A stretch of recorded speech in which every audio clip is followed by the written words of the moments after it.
onto someone else. We project them onto our mothers, our kids, our friends, or even better, some famous public figure who we have never even met.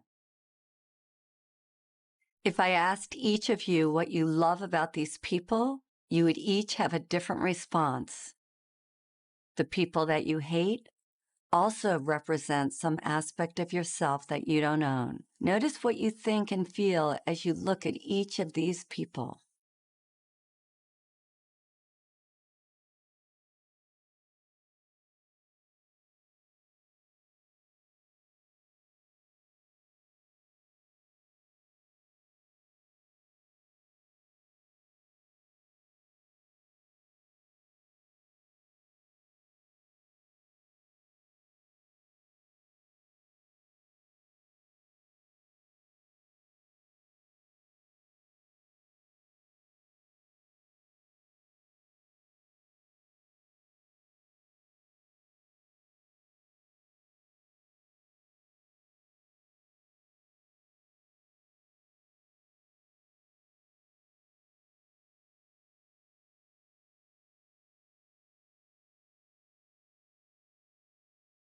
Whatever we judge are hated drug addicts, and then it was revealed that he was one himself.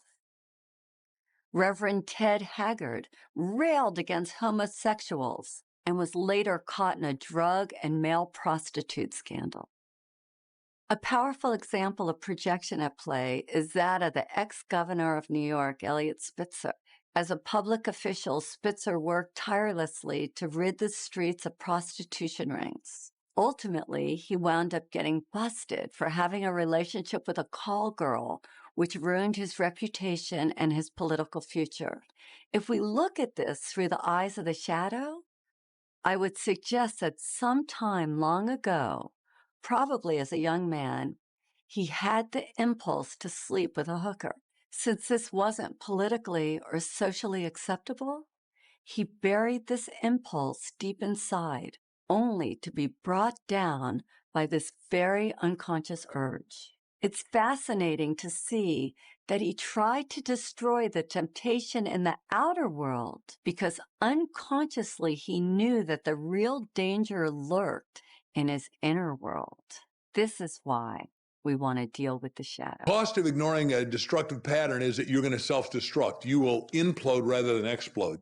This is not new age mumbo jumbo. This is actually hard science. The science here now is indisputable, that thoughts, that emotions affect the organs of the body. We have to be mindful with every single thought that we have every single day. How do we want to create our heaven or our hell? How do we treat one another? Because we are the source of everything within us. There is a poem by Rumi called The Guest House, which in many ways describes the human journey. Repressing our anger may seem like a good solution, but pretty soon we run out of places to hide. Divorce, stress at work, financial trouble or tension within our families provoke the shadow until finally it erupts. The ancient Vedic text, known as the Bhagavad Gita, states that man should discover his own reality, not thwart himself, for he has himself as his only friend or as his only enemy. But if he rejects his own reality, the self will war against him.